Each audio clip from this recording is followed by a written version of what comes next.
ها دا یو روز سوال کړی دی چې زه مسافر یم د کار دپاره راوتی یم ښځه زما په کور کې وه بیا زما او د هغې په منځ کې څه اختلاف راغی ما ورته په موبایل باندې میسیج لیږلي نو یو پیر غصه شوم په دې میسیج کې مې قسم وخوړ او دا مې ورته ووایي چې زما د پلار په سر مې دې قسم وي تا زه وشرمولم زما د کور والو په مخ کې نو ستا قصه به زه اوس ختموم ته سبا ګوره ستا قصه به زه اوس ختموم ته سبا ګوره دا مسلې موږ له ډېرې راځي او غټه جاخه دې موبایلو جوړه کړې ده غټه جاخه دې جوړ کړه بیا چې موږ له راشي که نه د اکثر چې دې مسلو کې راځي نو زه به پوه شم چې ډېر پکې داسې په نورو مسلو کې مې نه مني خو دې کې مې راځي خوار بس وایي دغه قرآن او حدیث نو چې بله مسله کې ته قرآن او حدیثو کې بیا به ومني نو بس بیا غریب ګډوډ شي خیر موږ زموږ ذمهواري جواب ورکوو اوس دې ورور خپلې ښځې ته به میسیج کې څه ویلي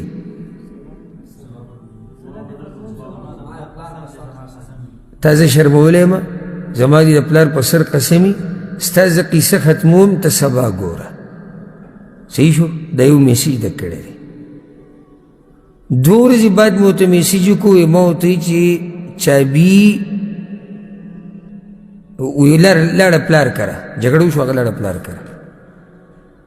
یا هغه مخکې نه پلار کره تلې ده دې دا غوسه ورته په دې دی چې ښځه بغیر اجازت نه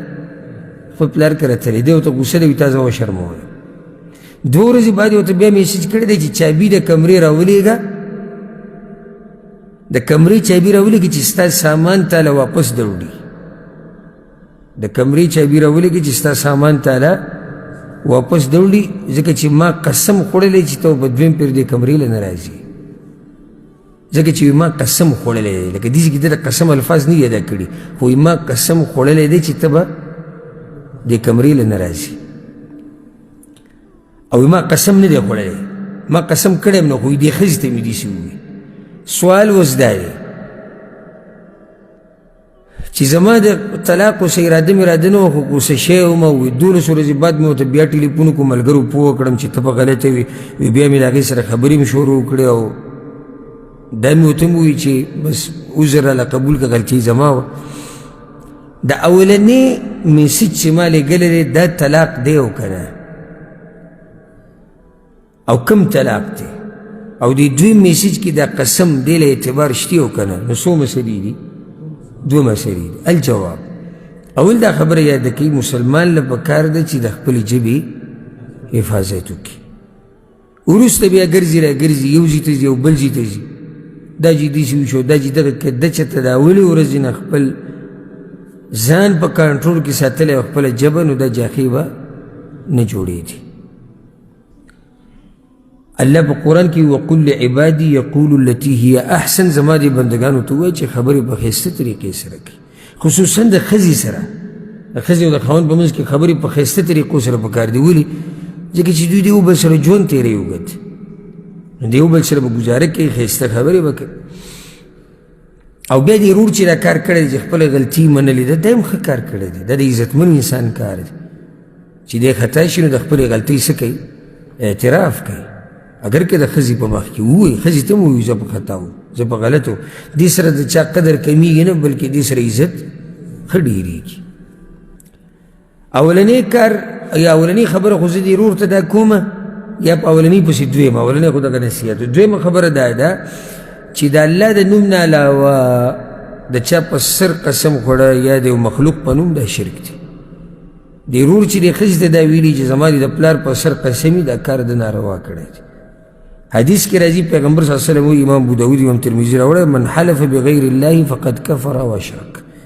چا چې د الله د نوم نه علاوه په بل چا قسم وخوړو نو دی یا کفر وکړو یا شرک وکړو نو دا کار خو د ناروا دی درېیمه خبره هغه دا ده د چې د خپلې ښځې ته دا ویلي دي چې تا زه د کور والا په مخ کې وشرمولم ته لاړې بې اجازته نو صبر زه ستا قیسه ختموم سبا به تا ته پته ولګي دا طلاق نه دی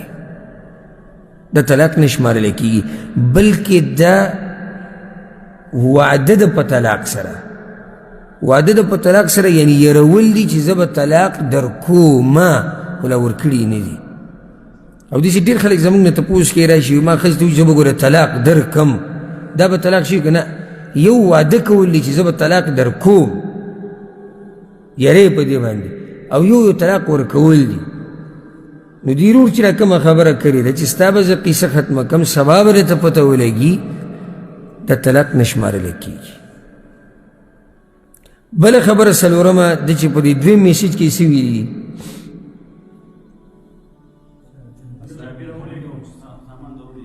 ما قسم خوړلی چې ته به دې کور ته نه راځي. نو دې قسم په باره کې دا دې له اعتبار شتي که نه دې له اعتبار نشته دا د دروغ ویلي دي دا دروغ ویلي دروغو نه به توبه وباسي ځکه چې هغوی ما قسم نه دی خوړلی.